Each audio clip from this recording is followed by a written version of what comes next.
Hey guys, just wanted to have a quick video about mowing height of Centipede. Um, as you can see here, I've got a good bit of shade back here in my backyard.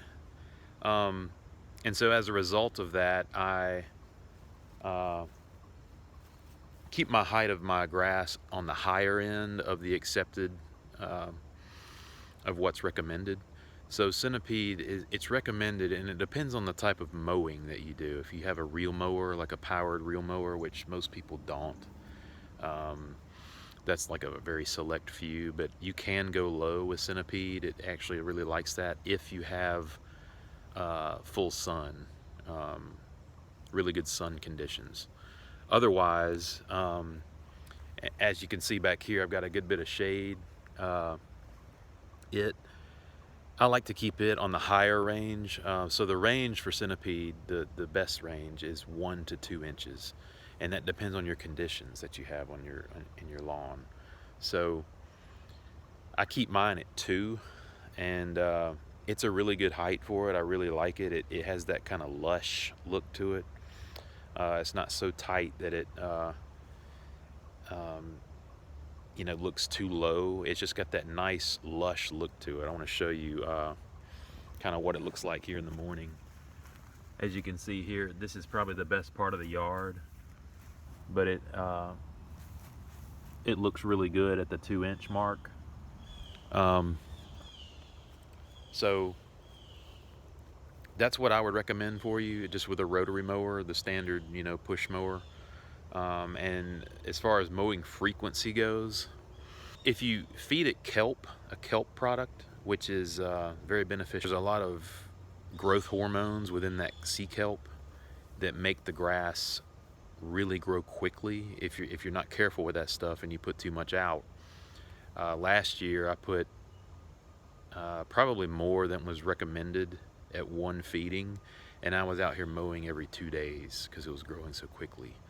Um, so, but the standard, the people that, most of you out there that just fertilize a couple times a year, and, as long as you keep it irrigated to about 1 inch a week, if you're not getting any rain, you really only want to mow it like once a week. Try to stay off of it. It's pretty sensitive to foot traffic, and sensitive to about everything. So if you keep it at 2 inches and mow it about once a week, every 5 to 7 days, it's going to teach it to, it's going to basically train it, and it's going to promote that spreading that we like. If you have any bare spots like I do, since I mow it and keep it uh, pretty frequently mowed, it promotes those stolons to spread out, because they're not going to be growing. The grass, yes, it is growing up vertically, but since we're mowing it on a relatively frequent basis every 5 to 7 days, it's promoting those stolons to spread out and fill into those bare spots that I have. So, like I said, 1 to 2 inches. The absolute ideal height that I've read on multiple university sites is 1.5 inches, and that is, if you have a good bit of sun and not too much shade, 1.5 inches is probably, 1.5, 1 3/4 to 2 inches. Those are the ideal heights that you want for the centipede to be healthy and vigorous. Um, and just make sure you have a sharp mowing blade. You want to sharpen that probably, 1 or 2 times a year. Um, or just buy a new one. You can get a brand new one every year for $20 if you have a standard rotary mower, and you can just get one that fits a kind of a universal blade that fits. Say you have a 21-inch deck, you can get a really nice blade brand new at Home Depot or Lowe's for like $20, and that's worth the investment, because you don't want these frayed blades of grass. If you look at it under a microscope, if you have a dull blade, it tears the grass and it has these kind of frayed edges.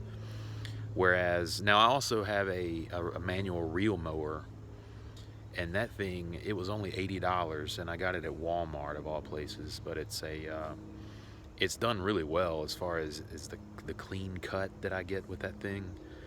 I'll come out here, the beauty of that is I can do it if I have a busy day ahead of me. I can come out here and do it really early in the morning and not have to worry about disturbing the neighbors.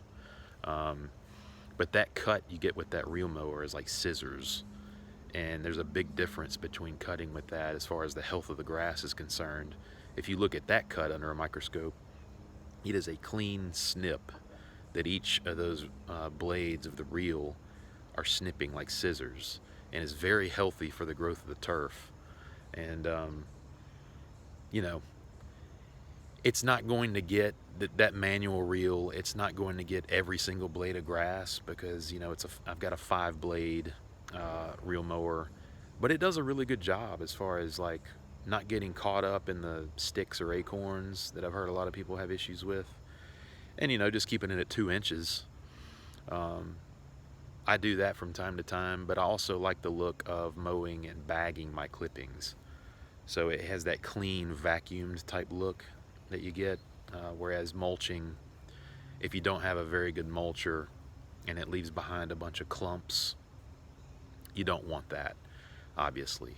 Uh, they will break down, but the more clumps you have, obviously, the longer it's going to take to break down, and you run the risk of having some dead spots if those clumps suffocate the grass.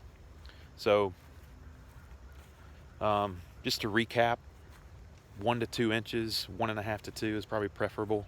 If you have a reel mower, you can go probably 3/4 of an inch, um, maybe even down to half an inch. I've never done that myself, but I may look into getting a reel mower back here, but I want the grass to spread a little bit more first. But as you can see, it's looking pretty good back here. I've still got a long way to go, but I just like to mow it every once a week or so, and it's getting a lot more sun back here since I did have a tree company come earlier this summer and trim. If you can see this, they trimmed a lot of these pine trees back here that were interfering with these power lines. And so they did I asked the on-site manager how much work, if I were to pay for what they did, what would that cost? And he said it was about $20,000 worth of work.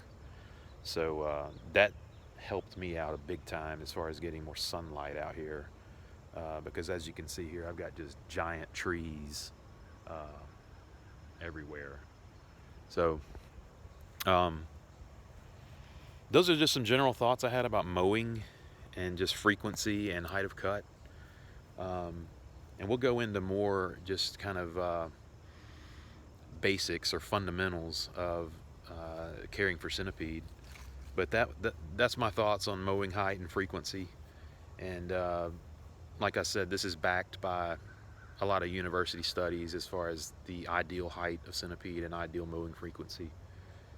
So hope this was beneficial to you, and y'all have a good day. Thank you.